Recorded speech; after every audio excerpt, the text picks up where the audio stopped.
Hello guys, welcome back with me again in the channel. So on today's video I'm going to show you how you can use CapCut template in TikTok in a few steps. So here I've already opened my TikTok, and to use the CapCut template in TikTok, you can just find the CapCut template first. So for example, I found this in my For You page, and what you guys need to do is just actually click on this CapCut button, try this template, and you'll be directed to the CapCut apps. Just click on the right button, use template in CapCut,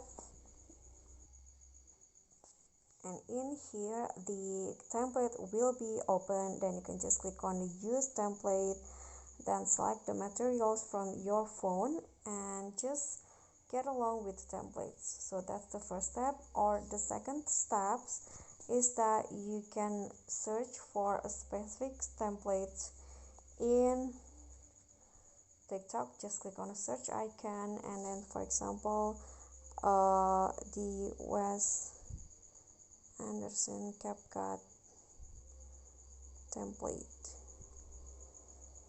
Oops. Okay, so in here just find the one with the CapCut template button like this. Okay, just do this exact same step, click on this button, use template, and then just add your material. Okay, so that's all for me. I hope you guys enjoyed this video. Don't forget to like, comment, subscribe, and also click on the thanks. Bye.